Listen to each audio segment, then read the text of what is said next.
Mensaje dominical del Monseñor Andrés Carrascosa, Nuncio Apostólico en el Ecuador.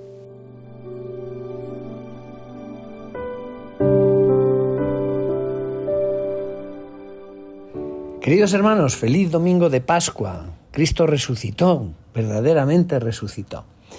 Hoy leemos el Evangelio de San Juan, capítulo 20, los primeros 9 versículos. Lo primero que tenemos que decir es que el Evangelio no cuenta la resurrección. O sea, el Evangelio no es la crónica de un periodista. El Evangelio nos muestra cómo los primeros testigos llegaron a la fe. Y comienza diciendo el primer día después del sábado, o sea, el primer día de la semana. Y en este dato histórico coinciden los 4 evangelistas. Se trata del primer día después del gran sábado, del gran Shabbat de la Pascua judía.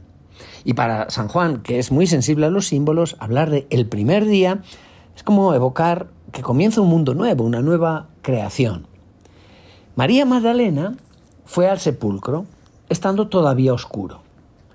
Los 4 evangelistas coinciden también en decir que fueron las mujeres las primeras que descubrieron lo que había sucedido. Ese acontecimiento que luego se convertirá en el verdadero acontecimiento de nuestras vidas, que es algo totalmente único.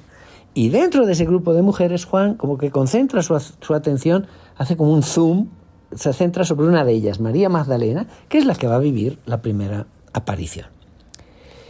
Ella vio removida la piedra que cerraba el sepulcro y echó a correr.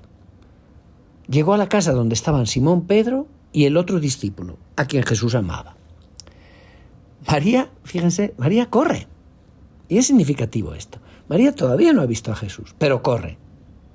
Ella todavía no cree.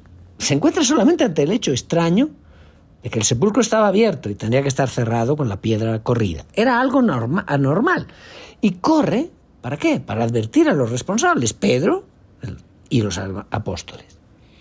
Y el Evangelio habla de el otro discípulo, a quien Jesús amaba. Es Juan. Es un testigo presencial. Es el que está escribiendo este Evangelio. Y ella les dijo, se han llevado del sepulcro al Señor y no sabemos dónde lo habrán puesto. Fíjense, la única hipótesis que baraja María es que el cuerpo ha sido retirado, ha sido quizás robado. Los racionalistas del siglo XVIII explicaban la resurrección diciendo que los discípulos deseaban tanto la resurrección de Cristo que tuvieron una alucinación. En cambio, cuando leemos los textos nos damos cuenta que dicen justamente lo contrario, porque el sepulcro vacío no es prueba de nada, no es una prueba capaz de hacer creer por sí misma. Y todo lo que hay, hasta este momento, todo lo que hay es un sepulcro. Y es una palabra que aparece 7 veces en este texto del Evangelio. Y ese sepulcro, lo único, está vacío. Por el momento no hay más que eso. Entonces sigue diciendo el Evangelio que salieron Pedro y el otro discípulo camino del sepulcro. Los 2 iban corriendo juntos. Pero el otro discípulo corrió más aprisa que Pedro y llegó primero al sepulcro. Juan recuerda muy bien los detalles porque él era uno de estos 2. Y él corrió más, entre otras cosas era más joven. Llegó primero. Pero no solo que era más joven y corría más rápido, se trata también de un símbolo. Pedro, que es el jefe, el papa, digamos, puede hacerse adelantar por discípulos que tengan un corazón más ardiente. Y no es la única vez, porque luego encontramos que en otro momento Pedro hace una seña a Juan y le dice, pregúntale de quién está hablando. O en Juan 18, seguían a Jesús Simón Pedro y otro discípulo. Ese discípulo era conocido el sumo sacerdote y entró con Jesús en el palacio del sumo sacerdote mientras Pedro se quedaba fuera a la puerta. O Pedro se vuelve y ve que le seguía el discípulo a quien Jesús amaba, que además durante la cena se había recostado en su pecho y le había dicho, Señor, ¿quién es el que te va a entregar? Y viéndole Pedro le dice a Jesús, Señor, ¿y este qué? Y Jesús le respondió, si quiero que se quede hasta que yo venga, ¿qué te importa? Tú sígueme. ¿Por qué el Evangelio subraya esta anomalía? Porque Pedro es Pedro para la comunidad cristiana. Juan, inclinándose, continúa diciendo el Evangelio, miró los lienzos puestos en el suelo, pero no entró. En eso llegó también Simón Pedro, que lo venía siguiendo, y entró en el sepulcro. Contempló los lienzos puestos en el suelo y el sudario que había estado sobre la cabeza de Jesús, pero no con los lienzos en el suelo, sino doblado en sitio aparte.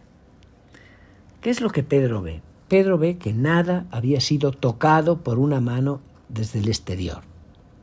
Solamente que el cuerpo había desaparecido, no estaba allí. Los lienzos estaban en su lugar, los lienzos y el sudario. Entonces entró también el otro discípulo, Juan, el que había llegado primero al sepulcro. O sea, el Evangelio insiste. Juan había llegado al sepulcro antes que Pedro, pero entró después.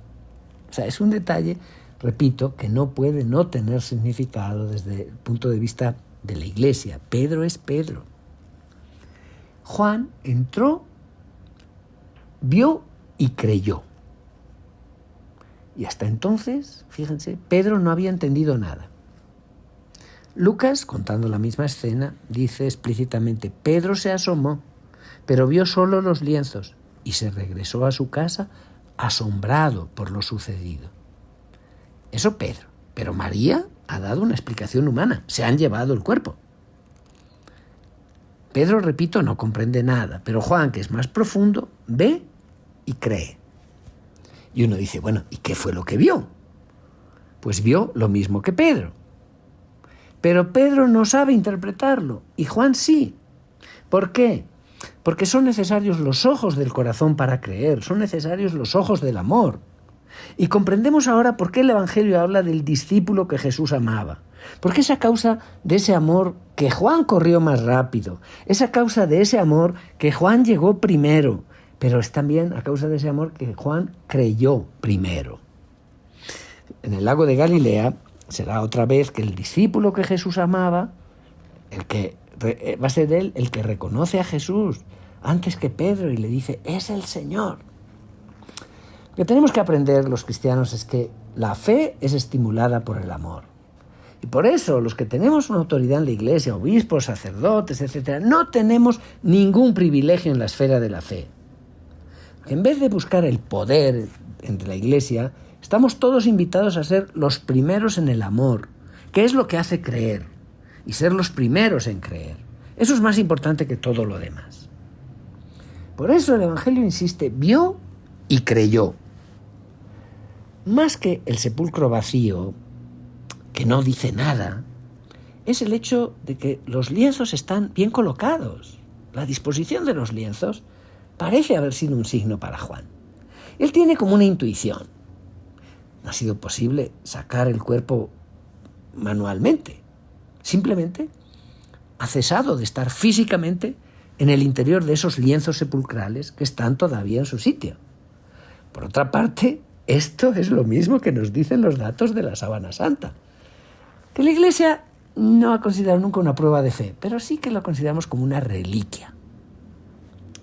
Pero esos mismos signos, esos lienzos y todo eso, no le dicen nada a Pedro.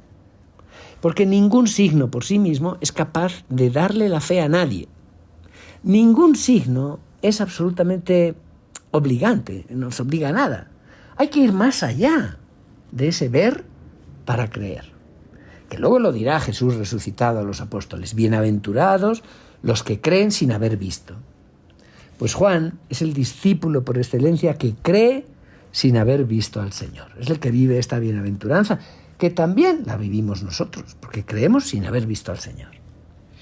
Pero es que la fe tiene algo en común con las realidades humanas más profundas. Por ejemplo, no vemos nunca el amor de las personas que nos aman. ¿Lo vemos? No, solo tenemos signos de eso. Pero esos signos revelan su significado solamente a la persona que sabe descifrarlos.